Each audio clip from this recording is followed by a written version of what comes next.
Students, welcome to Mad Educators, another official YouTube channel, Chemistry by Mad Educator, specially designed for chemistry, and I am your online educator for the subject chemistry.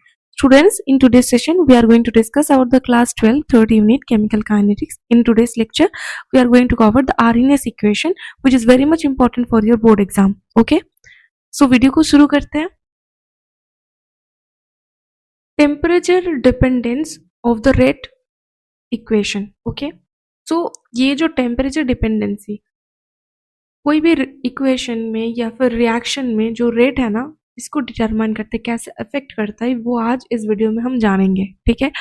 सो देखिए, in the most of the reactions on increasing temperature rate also increases and the rate constant also increases. Okay. So activation energy and Arrhenius equation के बारे में जानने से पहले एक जो होता है ना टेम्परेचर डिपेंडेंसी जो अप्रॉक्स डिपेंडेंसी है वो generally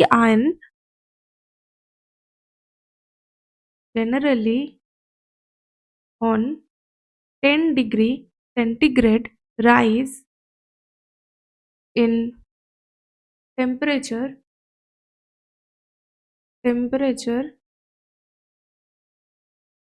rate constant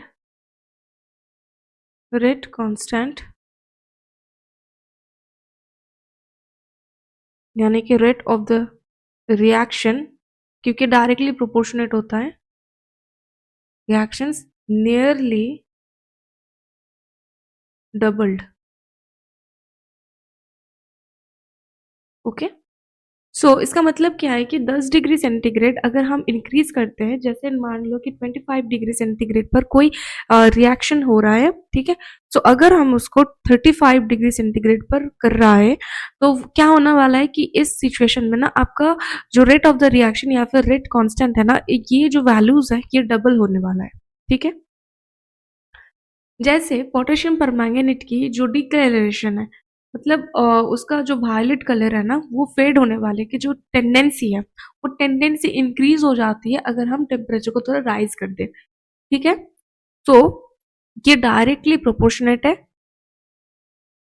अगर हम यहाँ पर टेम्परेचर कोएफिशिएंट, ठीक है, temperature coefficient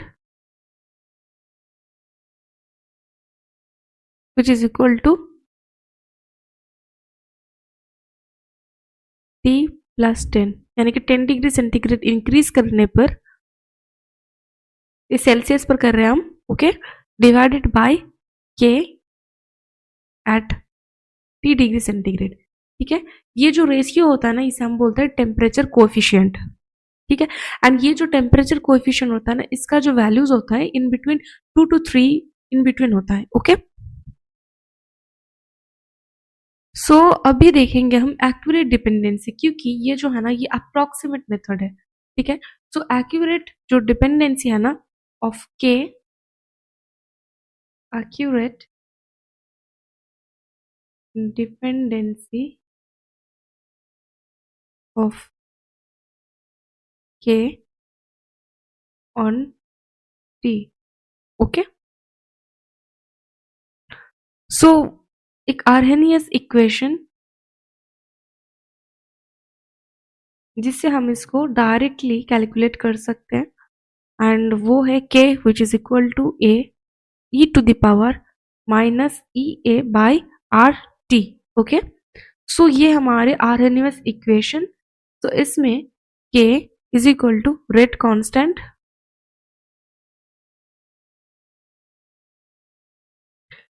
A which is equal to frequency factor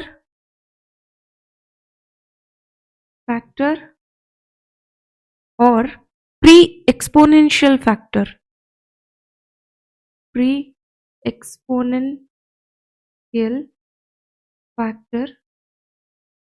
और Arrhenius factor.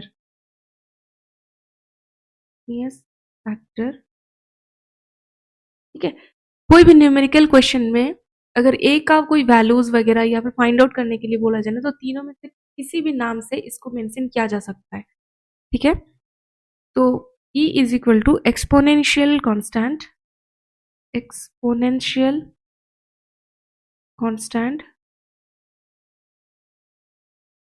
and EA, which is equal to activation energy. Activation energy in joule per mole unit में. Okay, and R, which is equal to universal gas constant.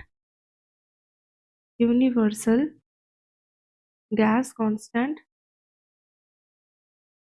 Okay, and इसका जो value हम यहाँ पर use करेंगे वो है 8.314 joule per mole kelvin. Okay, and lastly जो टेम्परेचर यानी कि T है ना, T which is equal to temperature and ये केल्विन में है. ठीक है, जैसे हमने ये जो अप्रॉक्स डिपेंडेंसी को कैलकुलेट कर रहे थे ना, टेम्परेचर कोएफिशिएंट को या फिर इसको एक्सप्लेन करने के लिए, तो हम यहाँ पर सेंटीग्रेड या फिर सेल्सियस में कंसिडर कर रहे थे, राइट.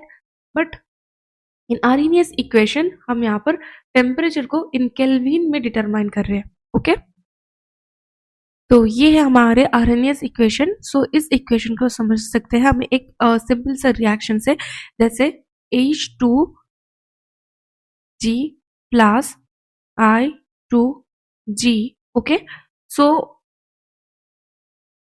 2HI gas. ओके, देखिए ये जो इक्वेशन है ना, ये रिएक्शन तभी पॉसिबल होता है जब H एंड I दोनों कोलाइड करते हैं, यानी कि एक दूसरे के साथ कोलिशन होता है. ठीक है, सो इस कोलिशन को ना भी हम किसी अनदर टाइप से भी डिवाइड कर सकते हैं, like not all collision between the reactant molecules are effect.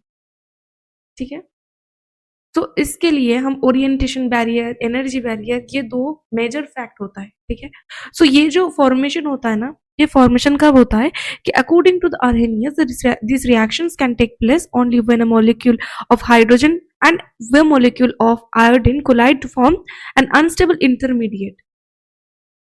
So firstly, for effective collision, so effective collision करने के लिए दो फैक्टर होता है. फर्स्टली जो फैक्टर है वो ओरिएंटेशन बैरियर.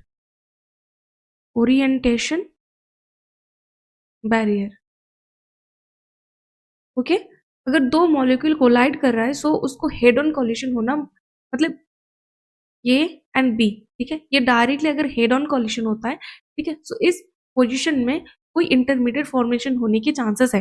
ठीक है, बट अगर ये इधर है एंड यहाँ पर अनदर ए, देन बी अगर आ जाए, सो ए से कोलाइड करते हुए हम कभी भी ए एंड बी की कोई प्रोडक्ट फॉर्मेशन नहीं कर पाएंगे. ठीक है, सो हेड ऑन कॉलिशन होना चाहिए. तो इसीलिए बोला गया है कि ओरिएंटेशन बैरियर या फिर किसी भी एक पर्टिकुलर ओरिएंटेशन में ही जो हमारे डिजायर्ड प्रोडक्ट है ना, वो फॉर्मेशन हो सकता है. ठीक है, सेकेंडली एनर्जी बैरियर. सो इस केस में क्या होता है कि इस क्वेश्चन को, मतलब ये जो एनर्जी बैरियर है ना, कोई भी कॉम्प्लेक्स को फॉर्मेशन करने के लिए जो एनर्जी रिक्वायर्ड होता है, मिनिमम एनर्जी रिक्वायर्ड होता है, उसे हम बोलते हैं एक्टिवेटेड कॉम्प्लेक्स. ठीक है, एंड एक्टिवेशन एनर्जी. सो इसको हम इफेक्टिवली समझ सकते हैं एक ग्राफ से, जहां पर हम y एक्सिस पर प्लॉट कर रहे हैं एनर्जी एंड x एक्सिस पर हम प्लॉट कर रहे हैं रिएक्शन कोऑर्डिनेट. ओके, सो ये अगर हमारे रिएक्टेंट है, ठीक है, एनर्जी ऑफ दैट रिएक्टेंट, सो ये जो टोटल यहाँ पर चेंज हो रहा है,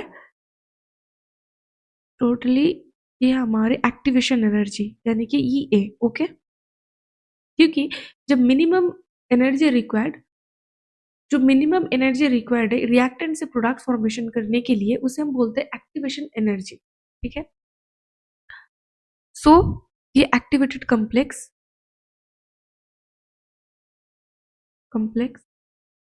यानी कि हमारे प्रोडक्ट, एंड यहाँ पर जो चेंजेस आया ना, ये डेल H है. ठीक है, ये डिपेंड करता है रिएक्टेंट एंड प्रोडक्ट की नेचर के ऊपर, ठीक है। ये पॉजिटिव भी आ सकता है, नेगेटिव भी आ सकता है, ठीक है। सो इसमें एंडोथर्मिक या एक्सोथर्मिक ऑफ रिएक्शन, इसको हम इस डेल एच से डिटरमाइन कर सकते हैं। नेगेटिव एंड पॉजिटिव वैल्यूज अगर आते हैं ना, इससे हम एंडोथर्मिक या एक्सोथर्मिक ऑफ रिएक्शन इसको आइडेंटिफाई कर सकते हैं, ठीक है। सो ये जो मिनिमम एनर्जी रिक्वायर्ड है ना, ये होता है हमारी ई ए, ओके। तो ट्रांजिशन स्टेट भी बोल सकते हो आप इसको। तो हमारे यहाँ पर जो रिएक्टेंट है, ठीक है, ये रिएक्टेंट तो H2+I2 है, राइट, रिएक्टेंट। एंड जो प्रोडक्ट फॉर्मेशन हुआ है वो प्रोडक्ट क्या है, 2HI। एंड यहाँ पर जो ट्रांजिशन स्टेट फॉर्मेशन होने वाला है ना, ये ट्रांजिशन स्टेट HI, ठीक है। ये एक टाइप की फॉर्मेशन हो सकता है जहां पर हाइड्रोजन एंड हाइड्रोजन के जो इन बिटवीन बॉन्ड है ना वो ब्रेक हो रहा है, एंड हाइड्रोजन एंड आयोडीन के इन बिटवीन जो बॉन्ड है वो फॉर्मेशन हो रहा है। सिमिलरली जो आयोडीन एंड आयोडीन है ना, ये आयोडीन, दो आयोडीन की जो बीच का बॉन्डिंग है ना, ये ब्रेक हो रहा है, एंड आयोडीन हाइड्रोजन के साथ बॉन्ड फॉर्मेशन हो रहा है, ठीक है। तो इस तरीके से एक ट्रांजिशन स्टेट या फिर एक्टिवेटेड कम्प्लेक्स फॉर्मेशन होता है, ठीक है। एंड यही जाकर प्रोडक्ट में फॉर्मेशन होता है 2HI, ओके। देखिए इस केस में ना, इसको और एक्सप्लेन करने के लिए बोल्ट्जमैन डिस्ट्रीब्यूशन लॉ आ जाता है, जैसे कि all the molecules in the reactant species do not have the same kinetic energy, right. So it's very much difficult to predict the behaviour of any one molecule with the precision. सो अगर हम Boltzmann distribution law को देखें, तो कुछ ऐसा जो molecules है ना, जो रिएक्शन में पार्टिसिपेट करते हुए एकदम परफेक्टली प्रोडक्ट में कन्वर्ट हो चुका है, एंड कुछ ऐसा है कि जो अभी भी कन्वर्ट नहीं हो पा रहा है, ठीक है। सो जो काइनेटिक एनर्जी है ना, distribution of the kinetic energy में be described by the plotting the fraction of the molecules N E divided by N T, जहां पर जो total number of molecules present है, अगर इसको हम डिवाइड करते like N E divided by N T, ठीक है, एन टी, जहां पर एन ई मतलब energy of N T, okay. So N E is equal to the number of the molecules with energy and N T is total number of molecules, ठीक है। तो ये हमारे fraction of molecules, okay. So अगर हम यहाँ पर एक ग्राफ को प्लॉट करते हैं, जहां पर वाई एक्सिस पर हम प्लॉट करें fraction of the molecules, fraction of the molecules, and वहीं पर हम अगर एक्स एक्सिस पर प्लॉट करें काइनेटिक एनर्जी,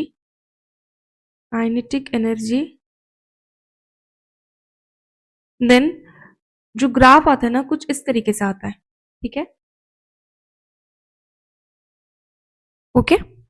तो देखिए यहाँ पर क्या है ना, कि ये जो काइनेटिक एनर्जी है एंड यहाँ पर फ्रैक्शन ऑफ मॉलिक्यूल्स हम कर रहे हैं। सो इस एनर्जी पर इतना मॉलिक्यूल्स प्रेजेंट है, सिमिलरली इस एनर्जी पर जैसे एनर्जी गेन होता जा रहा है, फ्रैक्शन ऑफ मॉलिक्यूल्स भी इंक्रीज्ड है, राइट। पर्टिकुलर ये जो है ना, ये जो पॉइंट है ना, ये पॉइंट हाईएस्ट पॉइंट है, ठीक है, जहां पर काइनेटिक एनर्जी, इस पर्टिकुलर काइनेटिक एनर्जी में मॉलिक्यूल्स जो प्रेजेंट है वो हाईएस्ट अमाउंट में प्रेजेंट है। सो इस पॉइंट को हम बोलते हैं most probable kinetic energy, okay. And अगर इससे देखिए फिर से ये रिड्यूस होने लगा है, ठीक है। सो मॉलिक्यूल्स फिर से डिक्रीज हो रहा है, क्योंकि ये जो हाईएस्ट अमाउंट ऑफ एनर्जीज है ना, इस एनर्जी को, ये पर्टिकुलर जो एनर्जी है, इसको कवर अप करने के बाद कुछ small amount of molecules present है, जो इस बैरियर को कंप्लीट करने के बाद प्रोडक्ट में फॉर्मेशन हो रहा है, ठीक है। तो अगर हम टेम्परेचर को अगर इंक्रीज करें, ठीक है, सो ये जो ग्राफ है ना, ये ग्राफ शिफ्ट हो जाता है इस टाइप से, ठीक है। ये जो ग्राफ है वो शिफ्ट हो जाता है इस टाइप से, ओके। सो देखिए ये जो ग्राफ बना है ना, ये ग्राफ बेसिकली क्या है ना, कि हायर टेम्परेचर पर बना है, ठीक है। सो यहाँ पर जैसे ये मिनिमम, ठीक है, मिनिमम रिक्वायरमेंट है, ठीक है। So energy of this activation, energy of activation, ये जो हमने लाइन ड्रॉ किया ना, ये एनर्जी ऑफ एक्टिवेशन, यानी कि जब minimum energy required to convert a product, okay, और टू फॉर्म ए प्रोडक्ट, ठीक है। सो ये जो ना, ये लाइन कंस्टेंट है, ठीक है। सो देखिए, ये जो नीचे वाला जो ग्राफ फॉर्मेशन हुआ ना, ये ग्राफ थोड़ा ब्रॉडन हो गया है, एंड जो लोअर टेम्परेचर पर जो ग्राफ था ना, वो थोड़ा शार्पन था। So the graph to the curve broadens out, spreads to the right such that there is a greater proportion of the molecules with a much higher energies. Okay, so this area under the curve must be constant since the total probability must be 1 at all times. So यहाँ पर ये जो product formation हो रहा था ना, ये था कुछ पर्टिकुलर मॉलिक्यूल्स जो इस बैरियर को कंप्लीट करने के बाद एनर्जी एक्टिवेशन एनर्जी को गेन करने के बाद प्रोडक्ट में कन्वर्ट हो रहा था, ठीक है। तो यहाँ पर जो बैरियर है ना, ये बैरियर थोड़ा नीचे आ गया, सो फ्रैक्शन ऑफ मॉलिक्यूल्स ज्यादा है, ठीक है। तो यहाँ पर हम जो भी मॉलिक्यूल्स है ना, ये मॉलिक्यूल्स ज्यादा अमाउंट में होगा, ये जो बैरियर है ना, ये बैरियर को क्रॉस करना भी कंपेरिजन ईजी है, तो यहाँ पर जो प्रोडक्ट फॉर्मेशन होगा इन कंपेरिजन और ज्यादा हो जाएगा, राइट। तो इस तरीके से जो प्रोबेबिलिटी फैक्टर है, बोल्ट्जमैन डिस्ट्रीब्यूशन लॉ से हमें इसको और ज्यादा आइडेंटिफाई कर सकते हैं, ठीक है। तो the fraction of molecules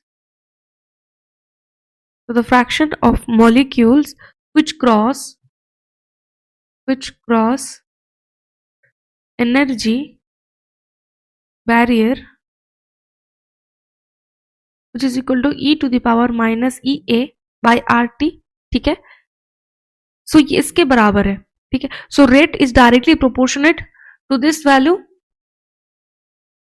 so rate which is directly proportionate to e to the power EA by RT, यहाँ पर rate which is equal to a e to the power EA by RT, ठीक है। And ये जो है ना, ये RNS factor या फिर प्री एक्सपोनेंशियल फैक्टर या फिर फ्रीक्वेंसी फैक्टर, ओके। सो अगर हम यहाँ पर नॉर्मली ये जो e to the power EA by RT, ठीक है। सो नेचुरल लॉग यानी कि ln को अगर इंक्लूड करें, ln के e to the power minus EA by RT, okay. So ln k which is equal to log e base k, right. So ln k इससे भी हम कर सकते हैं, तो ln k which is equal to ln a plus ln e base EA by RT, right. So ln k which is equal to ln a minus EA by RT equal to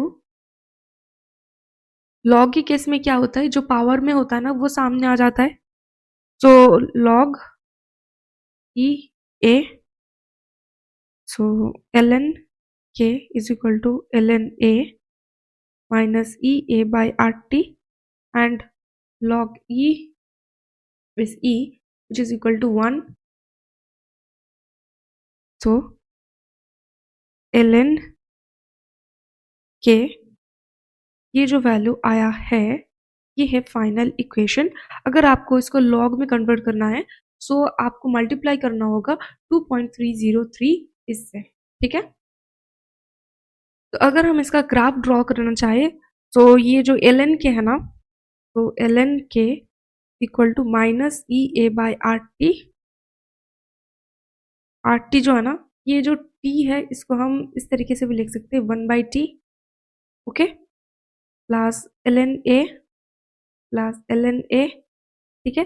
सो देखिए, ये y equal to mx plus c इसके बराबर है, ठीक है। तो अगर हम यहाँ पर ग्राफ प्लॉट करना चाहे, तो ग्राफ इस तरीके से होगा, ठीक है। सो x एक्सिस पर हम प्लॉट कर रहे हैं 1/t एंड x एक्सिस पर प्लॉट कर रहे हैं हम, एंड x एक्सिस पर हम प्लॉट कर रहे हैं ln a, ठीक है। सो ये जो ग्राफ है, ये नेगेटिव स्लोप में होगा, क्यों? क्योंकि देखिए यहाँ पर जो माइनस है ना, minus represent to the negative slope. अगर यहाँ पर पॉजिटिव होता सो ये इस टाइप के ग्राफ होता, ठीक है। तो नेगेटिव स्लोप है इसीलिए यहाँ पर इस टाइप की ग्राफ हमें मिलता है। एंड अगर हम इसका स्लोप को देखेंगे तो थीटा, ठीक है। तो स्लोप और gradient which is equal to tan theta, okay. तो इसका जो एम यानी कि ग्रेडियंट वैल्यू है वो ये ई ए बाय आर, ओके। तो ई ए बाय आर, ठीक है। सो ये आरएनएस इक्वेशन के लिए परफेक्टली एक जो ग्राफ, ठीक है। Hope this video helps you to clear all the doubts related to the Arrhenius equation. Hope this video helps you to clear all the doubts. So अगर वीडियो पसंद आया तो वीडियो को लाइक कर देना, चैनल को सब्सक्राइब कर देना। मिलते हैं नेक्स्ट इंपॉर्टेंट सेशन के साथ, तब तक के लिए bye bye, take care of yourself and also your family.